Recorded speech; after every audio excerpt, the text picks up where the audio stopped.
ሰላም ጤና ይስጥልን እጅጉን የተወደዳችሁና የተከበራችሁ የአዲስ ስፖርት ቤተሰቦቻችን እንደምን አላችሁልን? ከእናንተው ከሆነው ከአዲስ ስፖርት የዩቲዩብ ቻናላችን አዳዲስ ስፖርታዊ ጉዳዮችን ልናካፍላችሁ በዕለተ ረቡዕ የምሽቱ የስፖርት የመረጃ ሰዓታችን በድጋሚ ተገናኘን። ስለምታደምጡን ስለምትከታተሉን ቆይታችሁም ከኛ ጋር ስለሆነ እጅጉን ከልብ አድርገን ነው የምናመሰግነው።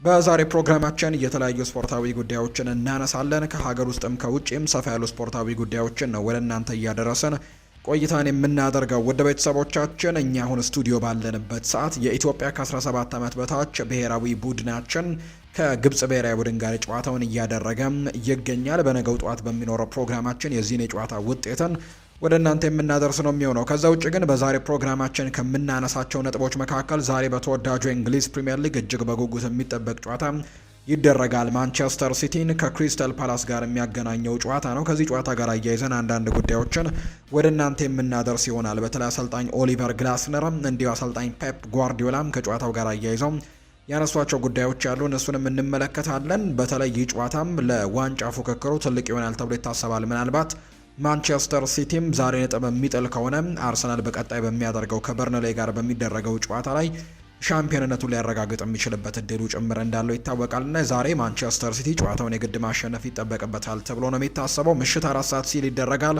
ከዚህ ጨዋታ ጋር አያይዘን የምናነሳቸው ነጥቦች ይኖራሉ። በስፓኒሽ ላሊጋ የሚደረግ መርሃ ግብር አለ። ስለሱም እንዲሁ እንነግራችኋለን። ሌሎች ስፖርታዊ ጉዳዮችንም ሰፋ አድርገን ወደ እናንተ የምናደርስ ነው የሚሆነው። እስከ ፕሮግራማችን ፍጻሜ ድረስ አብራችሁኝ እንድትቆዩ በአክብሮት ጋብዛለሁ። ፉአድ ባሩ ፕሮግራሙን እየመራው ከእናንተ ጋር ቆይታን የማደርግ ይሆናል። ከመሸጋገሪያ በኋላ በድጋሚ ተመልሰን እንመጣለን። አብራችሁኝ ቆዩ።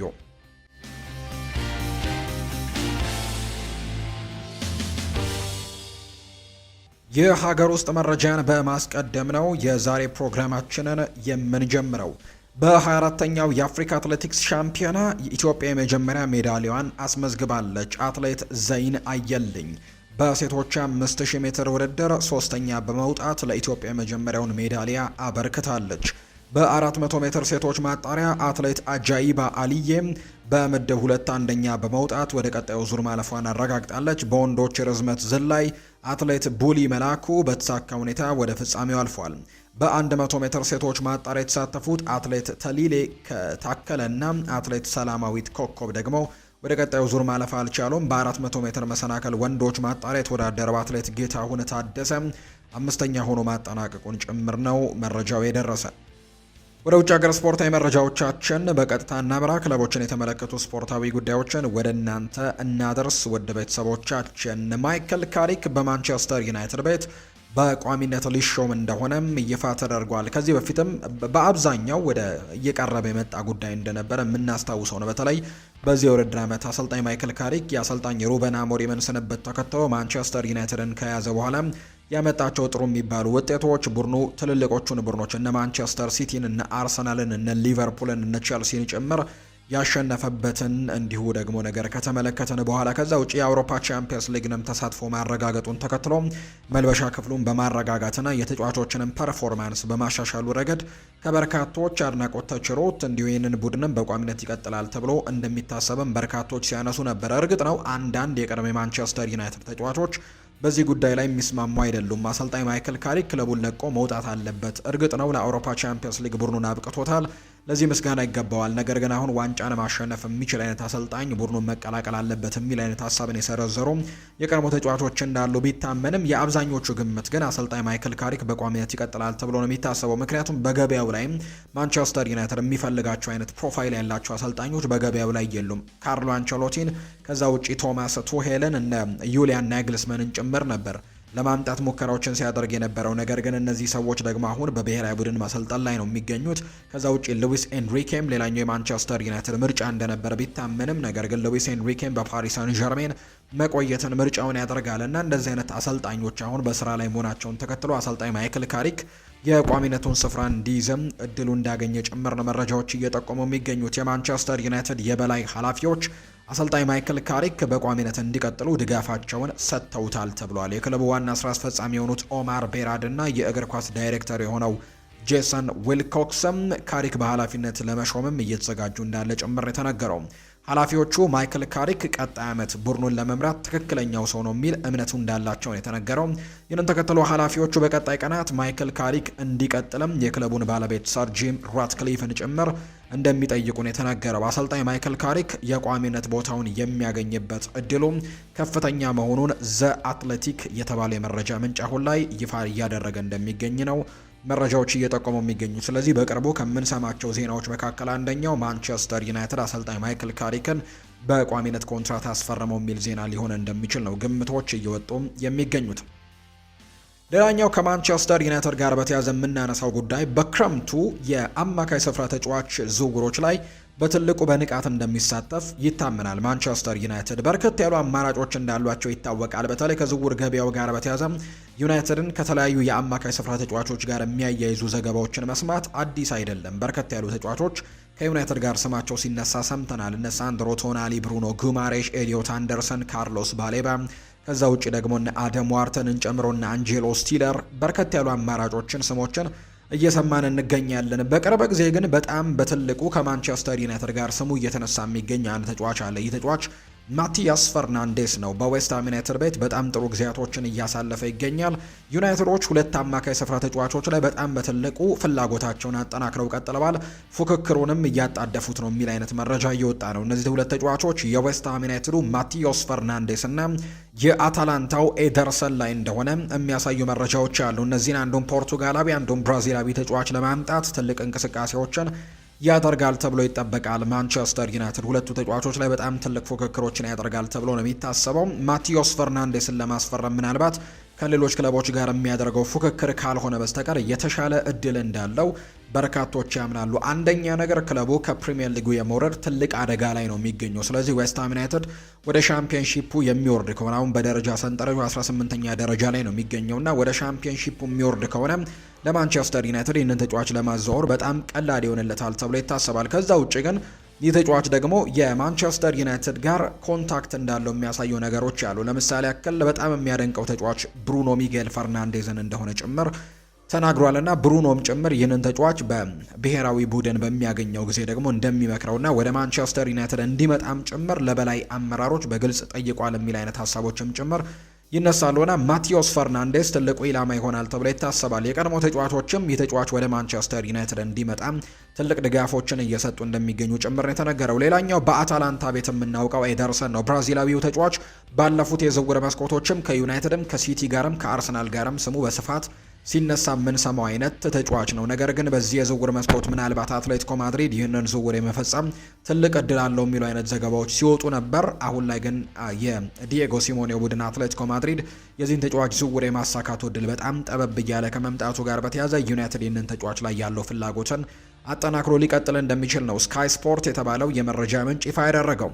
ከማንቸስተር ዩናይትድ ጋር ስሙ የሚነሳው ማቲያስ ፈርናንዴስ አንድ ጥያቄ ቀርቦለት ነበር። ወደ ኋላ ተመልሰ በየትኛው የእግር ኳስ ዘመን መጫወት ብትችልና የትኛውን ክለብ ትቀላቀል ነበር ወይ ትመርጥ ነበር የሚል ጥያቄ ቀርቦለት ማቲያስ ፈርናንዴስ ሲናገር ክሪስቲያኖ ሮናልዶ የነበረበት ማንቸስተር ዩናይትድን ብቀላቀል እጅግ በጣም ደስ ይለኝ ነበር ሲልም የተናገረው 2008 የነበረውንና ከዛ በፊት የነበረውን የክሪስቲያኖ ሮናልዶ የነበረበትን የዩናይትድ ስብስብ ብቀላቀል ደስ ይለኝ ነበር ብለዋል። በዚያ ጊዜም ድንቅ የውድድር ዓመትን ነበር ያሳለፉት።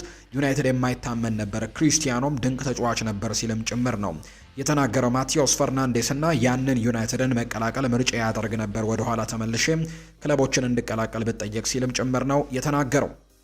ሌላኛው ሌኒ ዮሮ ነው። አንድ ጥያቄ ቀረበለት። አንድን ሰው የእግር ኳስ ደጋፊ እንዲሆን ለማድረግ የትኛውን ጨዋታ ትጋብዘዋለህ የሚል ጥያቄ ለሌኒ ዮሮ ቀርቦለት ነበር።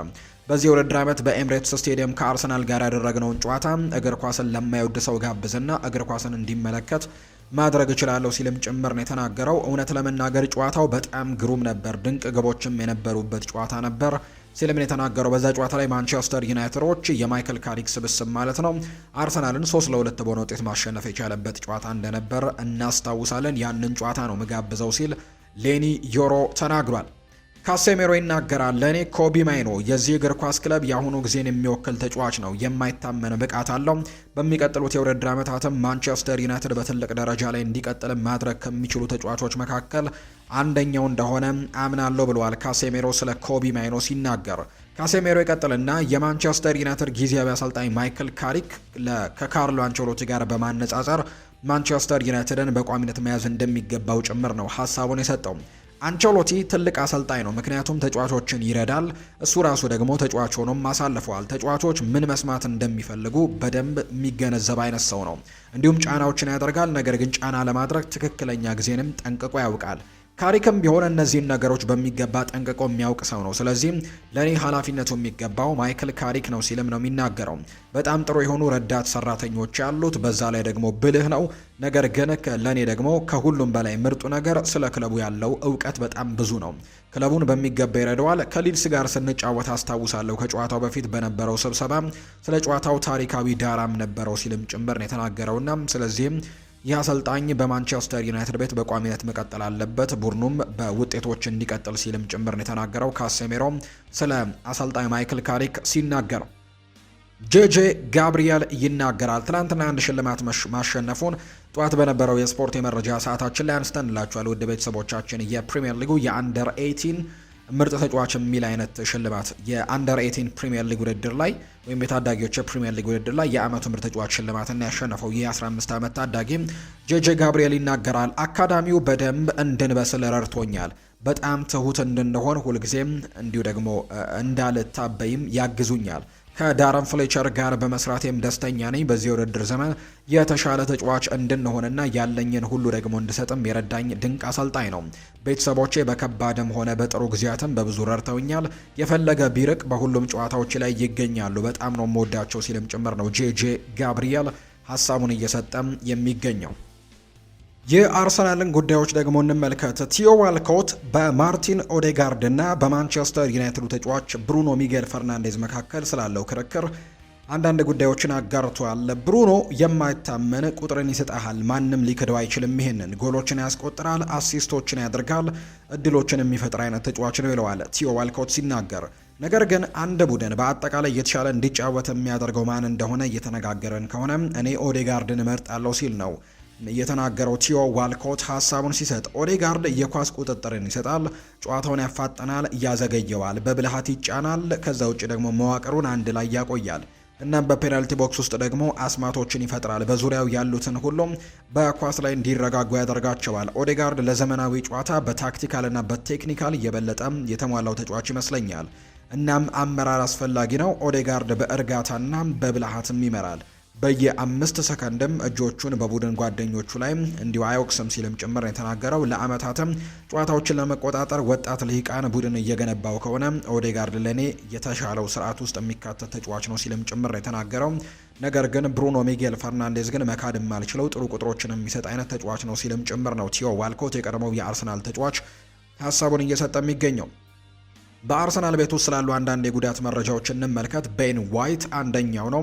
ቤን ዋይት በዌስትሃም ዩናይትዱ ጨዋታ ላይ ባስተናገደው የኤምሲኤል ጉዳት ምክንያትም ከቀሪው የውድድር ዓመት ውጪ መሆኑ ተረጋግጧል። ለቅድመ ውድድር ዘመን ዝግጅት እንደሚደርስ ነው የተነገረው። ሌላኛው ሪካርዶ ካላፊዮሪ ነው። ካላፊዮሪም በተመሳሳይ በዌስትሃም ዩናይትዱ ጨዋታ ላይ በጉዳት በእረፍት ሰዓት ተቀይሮ የሕክምና ምርመራዎች ባለፉት ቀናትም ያደረገ ሲሆን ጉዳቱ ያን ያክል የከፋ እንዳልሆነ ተነግሯል። የሚመለስበት ቀንም እንዲሁ አልተነገረም። ነገር ግን የከፋ ጉዳት እንደሌለበትና በቀጣዮቹ ጨዋታዎች ቡድኑን ማገልገል እንደሚችል ነው የተናገረው። ሌላኛው ሚኬል ሜሪኖ ነው። ሚኬል ሜሪኖ ካጋጠመው ከባድ ጉዳት እያገገመ አሁን ላይ ከኳስ ጋር ልምምዶችን እየሰራ ይገኛል።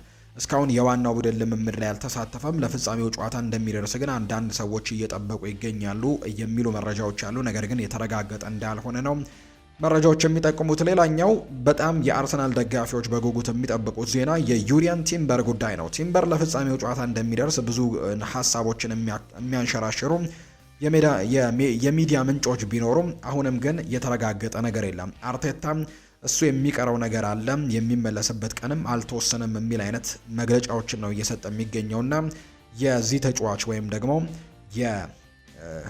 የተከላካዩ የጁሪየን ቲምበር ጉዳይ እስካሁን ምንም አይነት ውሳኔዎች እንዳልተወሰኑ የሚያሳዩ መረጃዎች እየወጡ ይገኛሉ። በቀጣዮቹ ቀናት ምናልባት ከጉዳቱ ጋር በተያያዘ የሚወጡ መረጃዎችን ተከታትለን ወደ እናንተ የምናደርስ ነው የሚሆነው። በዛ ቦታ ላይ ግን የዩሪያን ቲምበር በጉዳት ምክንያት አለመኖርና ከዛ ውጭ ቤን ዋይትም ከአመቱ ውጪ መሆኑን ተከትሎ የተከላካይ ክፍሉ ላይ ክሪስቲያን ሞስኩዌራ ቀጣዩ ወሳኝ ተጫዋች ይሆናል ተብሎ ይጠበቃል። በአርሰናል የተከላካይ መስመር ላይ የሚታየው የጉዳት ዜና ለብዙዎች አሳሳቢ ቢሆንም አሁን ግን ወደ ክሪስቲያን ሞስኩዌራ የሚዞሩበት ጊዜ ወይም ደግሞ እሱን በቋሚነት የሚሰለፍበት ጊዜ የመጣ ይመስላል። አሁን ላይ ዩሪያን ቲምበር እና ቤን ዋይት ባጋጠማቸው ጉዳት በቀሪዎቹ ጨዋታዎች ላይ የመሳተፋቸው ነገር አጠራጣሪ ነው።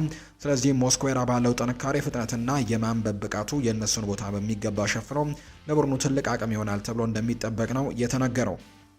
ቤን ዋይት በአርሰናል ቤት ባለው የአእምሮ ጥንካሬ በክለብ ውስጥም እንደ ጥንካሬ የሚታይና ክለቡ የክብር ጫፍ ላይ ደግሞ ለማድረስም ሲጓዝ ሁሉም ነገር ከሰጡ ተጫዋቾች አንደኛው ነው። ምንም እንኳን በቅርብ ጊዜ አንዳንድ የብቃት መውረዶች ቢታይበትም የቤን ዋይት የጉልበት ጉዳት ዜና በውድድር ዘመኑ በክለቡ ጋር ያበቃል ተብሏል። በአርሰናል ላይ ብቻ ሳይሆን የቀኝ ተከላካዩ የሚኬል አርቴታ ቡድን ወደዚህ ደረጃ እንዲደርስም ለመርዳት ወደ አርሰናል ከመጣ በኋላ ያሳለፈው ነገርም ጭምር አብሮ አብቅቷል የሚሉ መረጃዎችም ጭምር እየወጡ ነው። የአርሰናል ደጋፊዎች ቡድኑን ወደፊት ለመግፋት በአካልም ሆነ በአእምሮ ያለው ሁሉ ለሰጠውም ለዚህ ሰውም ያላቸው ስሜትም ያለምንም ጥርጥር ልዩ እንደሆነ በርካቶች ያነሳሉ። ቲምበር በተለይ በኤሲኤል ጉዳት ሲጎዳና የቶሚያሱ የአካል ብቃት ችግር እንደ ሲታይ ደግሞ ቤን ዋይት ከ37 የሊግ ጨዋታዎች 35ቱን እንደ ጀማሪ ተጫውቷል። ያኔ ቲምበር በመጀመሪያው ውድድር ዓመቱ ጉዳት የገጠመው ጊዜ። ስለዚህ በሁለት ዓመታት ውስጥ ለዚህ ክለብም በጣም ጥሩ እንቅስቃሴዎችን ያደርገዋል። በአርሰናል ሙሉ ተከላካዮች ላይ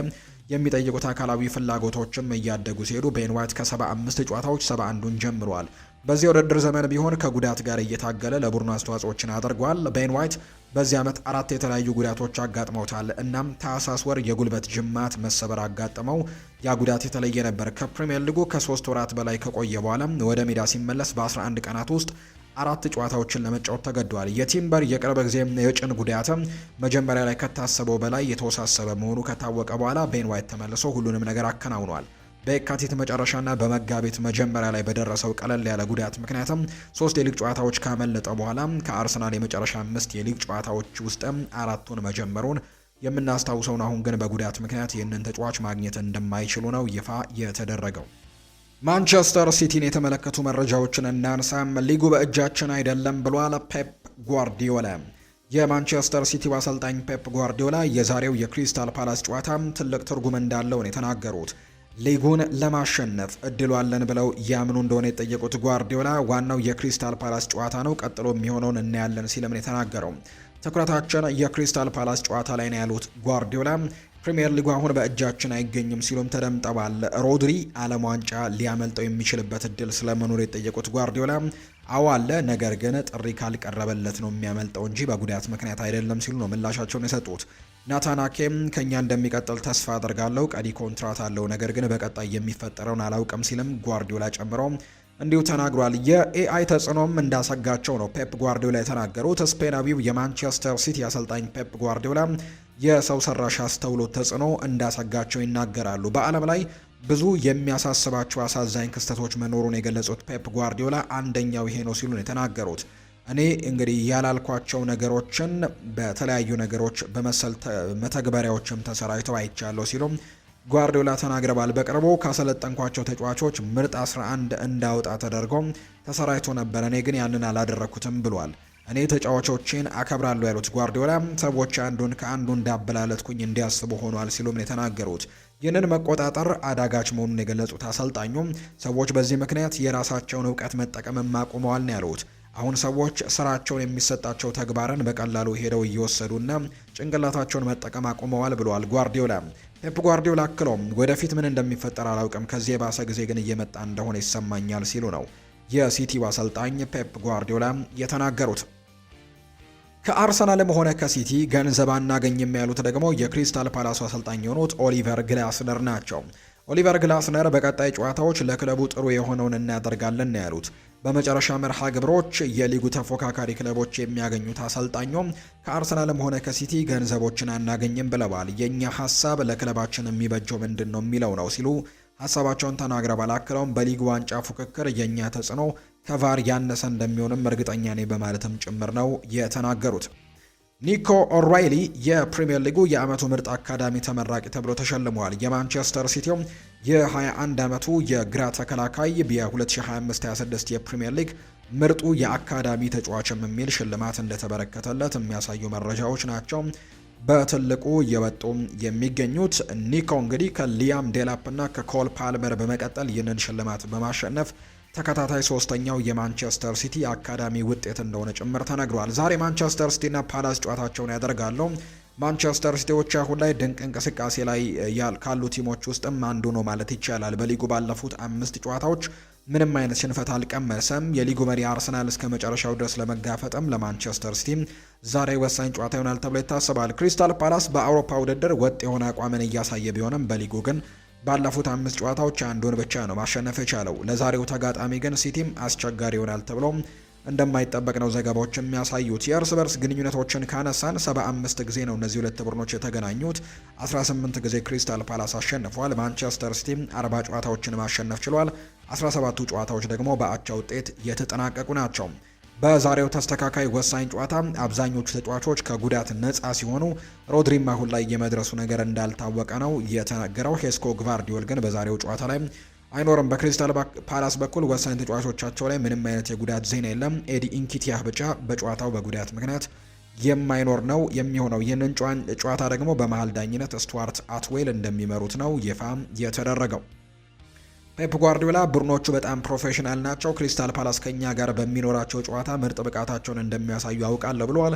ግላስነር ደግሞ እኔ ትኩረቴ የሊጉ ባለቤት ማን ይሁን ማን አይሁን ስለሚለው ጉዳይ ሳይሆን ክሪስታል ፓላስ ላይ ነው፣ ስለነሱ የዋንጫ ፉክክር እኔ ምንም አላስብም ሲል ነው ኦሊቨር ግላስነር ጨምሮ እየተናገረ እንደሚገኝ መረጃዎቹም የጠቆሙት። ሪያል ማድሪድን የተመለከተ መረጃን እናንሳ። ጆዜ ሞሪኒዮ የቤኔፊካ የውል ማደሻ ጥያቄን ውድቅ ያደርጋል ተብሏል። የሪያል ማድሪድ ጥያቄንም እንደሚቀበል ነው ዲያሪዮ አስ የተባለ የመረጃ ምንጭ ይፋ ያደረገው። ካርሎ አንቸሎቲ ስለ ጆዜ ሞሪኒዮ ጥያቄ ቀርቦላቸው ምላሻቸውን ሰጥተዋል። ወደ ሪያል ማድሪድ በመመለሱ በሱ ለእውነት በጣም ደስተኛ ሆናለሁ። በሰራቸው ክለቦችም ሁልጊዜም እንደሚያደርገው ድንቅ ስራንም በሪያል ማድሪድ እንደሚሰራ ተስፋ አደርጋለሁ ሲልም ጭምር ነው የተናገረው። አሰልጣኝ ካርሎ አንቸሎቲ ናቸው ስለ ጆዜ ሞሪኒዮ ይህንን ሀሳብ የሰጡት። ካርሎ አንቸሎቲ ይናገራሉ ስለ ሪያል ማድሪድ ወቅታዊ ሁኔታ። የቀድሞ ትውልድ እንዲሁ እንደገና መገንባት አለበት። በጣም አስፈላጊ ተጫዋቾችን አጥተዋል። ካሴሜሮ፣ ሞድሪች፣ ቶኒ ክሮስ እንዲሁ ካረም ቤንዜማ። በቡድን ውስጥ ያለው ድባብና መንፈስ አስፈላጊ ነው። ይህም ደግሞ የሚመጣው የበለጠ ጠንካራ ባህሪ፣ ስብዕናና አመራር ካላቸው ከነዚህ ተጫዋቾች ነው ብለዋል። ስለዚህም ሪያል ማድሪድ ከዚህ ቀደም ብዙ ስኬቶችን ያስገኘለትን ይህንን የቡድን ድባብ እንደገና ለመገንባት ጊዜ ያስፈልገዋል። ችግሩ የቴክኒክ ብቃት ወይም ጥራት ብቻ አይደለም። ስኬታማ ለመሆን ጥሩ ሚዛንን ማግኘትም መቻል አለበት ሲልም ነው የተናገረው። ኤንድሪክ ፊሊፔ ለመጪው የዓለም ዋንጫ ለመዘጋጀት በቫልዴባስ የሚገኘውን የልምምድ ሜዳ ለመጠቀም የሪያል ማድሪድን ፍቃድ ጠይቋል። ተጫዋቹ በሚቀጥለው ረቡዕ ጀምሮ በዚህ የልምምድ ሜዳ ላይ ልምምድ ማድረግ እንደሚችልም ነው ግሎቦ የተባለው የብራዚል የመረጃ ምንጭ ይፋ ያደረገው። ካርሎ አንቸሎቲ ይናገራሉ። ማድሪድ በነበርኩበት ጊዜ አንድ ሀሳብ ሲኖረኝ ከዚያም ከተጫዋቾች ጋር ለመወያየትና መስማማትም አለመስማማታቸውን ለማየት ሞክር ነበር። ይህንን በቻምፒየንስ ሊግ ፍጻሜ ላይ እንኳን ሳይቀር አደርገዋለሁ። እኔ ሀሳብ ሲኖረኝ ተጫዋቾቹ የዚያ ሀሳብ አካል መሆን አለባቸው። ስትራቴጂን በግዴታ መጫን አልፈልግም። ከተጫዋቾች ጋር መነጋገር ድክመት አይደለም። በሙያዬ ውስጥ ተጫዋቾች ያመጧቸውን ብዙ ሀሳቦች ስለነበሩኝ ይሄ በጣም አስፈላጊ ነበር። ለምሳሌ አንድሪያ ፒርሎን የተከላካይ አማካይ አድርጌ ስመድበው እናም የራሱ የፒርሎ ሀሳብ እንደነበረም ትዝ ይለኛል ብሏል። ሰዎች ሪያል ማድሪድን ለምን በ10 ዓመታት ውስጥ 6 የቻምፒየንስ ሊግ ዋንጫዎችን እንዳሸነፈ ይጠይቃሉ። የክለቡ ሰዎች፣ ተጫዋቾችና አመራሮች የቻምፒየንስ ሊግ ዋንጫን ሲያሸንፉ እንኳን ደስ አላቸው ይሏችኋል። ነገር ግን በዚያው ቅጽበት ቀጣዩ የቻምፒየንስ ሊግ ዋንጫን እንዴት ማሸነፍ እንዳለባቸው ማሰብ ይጀምራሉ። ከፍተኛ ተስፋ፣ የበለጠ ኃላፊነትና ተነሳሽነትን እንዲሁም ማደግ በሚገባህ ነገር ላይም የበለጠ ትኩረት እንድታደርግም ይደረጋል በሪያል ማድሪድ ቤት ውስጥ። ለዛ ነው ተደጋጋሚ ስኬቶች የሚመጡት ሲልም ጭምር ነው ካርሎ አንቸሎቲ ሀሳቡን የተናገረው። ሮበርት ሌቫንዶስኪ ባርሴሎናን ለመልቀቅ ውሳኔ ለማድረግ ተቃርበዋል። ሳዑዲ አረቢያ በአሁኑ ጊዜ የተጫዋቹ መዳረሻ እድል እንደሆነ ይታሰባል። በእሁድ ዕለት ከሪያል ቤቲስ ጋር በስፖቲፋይ ካምፕ ኑ በሚደረገው ጨዋታ የተጫዋቹ የስንብት ጨዋታ እንደሚሆን በርካቶች ይጠብቃሉ። ከዛ በኋላ ወደ ሳዑዲ ፕሮ ሊግ ሊያመራ የሚችልበት እድሉ እንዳለ ነው የሚጠቁሙ መረጃዎች በትልቁ እየበጡ የሚገኙት። የተወደዳችሁና የተከበራችሁ ቤተሰቦቻችን ለዛሬ ያዝንላችሁ አዳዲስ ስፖርታዊ ጉዳዮቻችን እነዚህን ይመስላሉ። ስላደመጣችሁን፣ ስለተከታተላችሁን ቆይታችሁም ከኛ ጋር ስለነበር እጅግ ከልብ አድርገን እናመሰግናለን። ፉአድ ባህሩ የዛሬውን ፕሮግራም እየመራው ከእናንተ ጋር ቆይታን አድርጌያለሁ። የተለያዩ ርዕሰ ጉዳዮችን ያካተትንበት የዛሬ ፕሮግራማችንም ይህንን ይመስል ነበር። ቆይታችሁ በሙሉ ከኛ ጋር ስለነበር እጅግ ከልብ አድርገን ነው የምናመሰግነው። በነገው ጠዋት በሚኖረው የስፖርት የመረጃ ሰዓታችን ሌሎች አዳዲስ ስፖርታዊ ጉዳዮችን፣ ሌሎች አዳዲስ መረጃዎችን አካተን በስፋት በድጋሚ ተመልሰን እንገናኛለን። ለዛሬ ግን እዚህ ጋር አበቃን። መልካም ጊዜ፣ መልካም ደግሞ ቀን እንዲሆንላችሁ ነው በአክብሮት የምመኘው።